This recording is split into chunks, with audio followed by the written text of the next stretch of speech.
Alright guys, what's good? In this video, we're going to be discussing the benefits of dollar cost averaging. This is a concept that I wish I would have applied far earlier on, and it's something that has so many benefits and seems so obvious, and yet no one seems to do it, or people tend to learn the hard way and then eventually switch to doing it.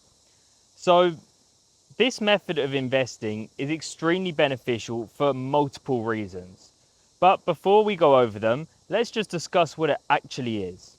So dollar cost averaging is when you take, let's say, a chunk of your paycheck, let's say 20%, 10%.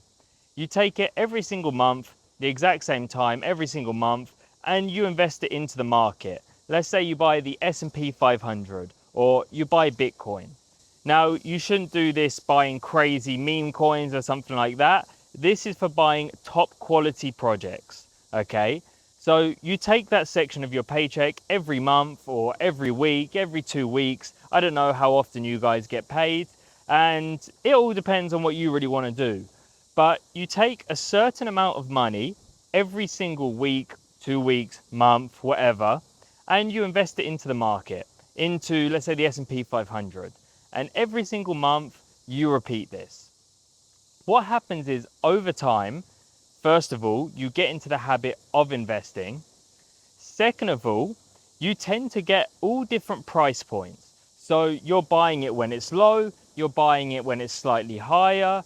When it's dipping, you buy some more. When it's going up again, you buy some more. You don't really focus on the price too much. Now, you could, say for example, when it's dipping, put in a little bit more. And then the times when it's increasing in price, you maybe don't put so much more in. But generally, the rule is you just put in the same amount every single time. Now, what is the benefit of doing this compared to just trying to buy the lows?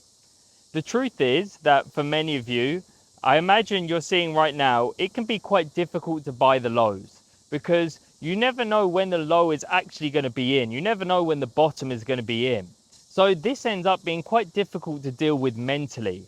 You end up getting a little bit stressed, overthinking things, and staring at price charts the whole time, trying to analyze whether it's a good time or not to get in, whether you're making the right decision. And this takes up a lot of mental energy.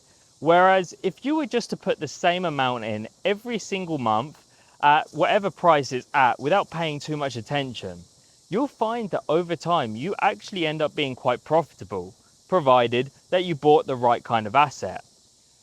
This is something that you may think, no, but the guy buying low every single time, he's probably going to beat this because sometimes you're buying the asset when it's higher. The truth is, guys, that they have actually measured the performance of people who tried buying the lows of the S&P 500 every time compared to the person that just dollar cost averaged in. And they found that the person that dollar cost average in, or the people that dollar cost average in, actually end up being far more profitable over time. Now, if you couple that with the fact that it actually is so much less mentally draining to do this, you start thinking to yourself, maybe it's worth just investing in this way.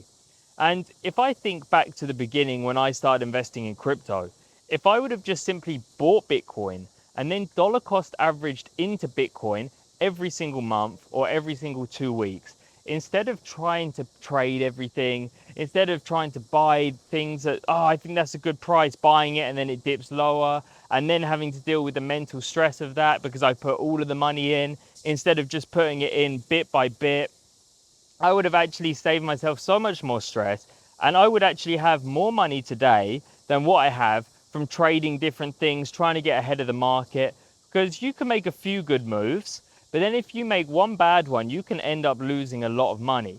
And at the end of the day, everything has an opportunity cost. And unfortunately, in crypto, that opportunity cost tends to be extremely big. Now, the truth is that you can try play it in another way. You can try risking it. And it is true, for example, in crypto, if you do manage to do a good flip, you get one thing, 10x it, and then flip it again in something else, you are going to make ridiculous gains. And it will beat simply dollar cost averaging Bitcoin or the S&P 500. Of course it will. But at the end of the day, if you look at the actual amount of people who manage to do this versus the amount of people that fail and end up losing money, I think you'd rather put yourself on the side of people that just always win. And that always tends to be the dollar cost average people. They don't sell, they simply take money that they can afford to lose, they put it into the markets, they set it and they forget it. And for me, after this cycle, I'm going to be doing exactly that. Now, because of the way my portfolio is based in this cycle, it is very altcoin heavy now. I've kind of switched out of BTC into the alts. I will be selling it all off, waiting for everything to crash, and then buying back in just Bitcoin, S&P 500, and then looking into other assets that I can do the same thing into, that are worth dollar cost averaging into. So guys, at the end of the day, this is just obviously my opinion. There are statistics that do back this up. They show that people who dollar cost average in tend to beat most other people that try different strategies. Of course, there are always people that get lucky, that hit it big, whatever. But I'm not trying to be that small minority that plays with luck and chance. I'd much rather go down a route which is far more guaranteed. So for me personally, after this cycle, I'm going to be following this route religiously, because everyone I know who did follow this route has done far better than 95% of the people who tried to do it the hard way, the higher risk, higher reward way. So at the end of the day, guys, I want mental clarity. I don't want to be stressing. I want to feel good. I want to enjoy my life and not have to think about these things, not have to be looking at the charts, wondering what's going on. Of course, that addiction will never end, and I will always do that. But I think if there's a strategy which is far simpler, far easier to deal with, and ends up leading to more people becoming profitable, getting rich, and making a lot of money, I think it makes sense to follow that path. So that's my take, guys. Comment below what you guys think, and I'll catch you again in the next video. Make sure you subscribe.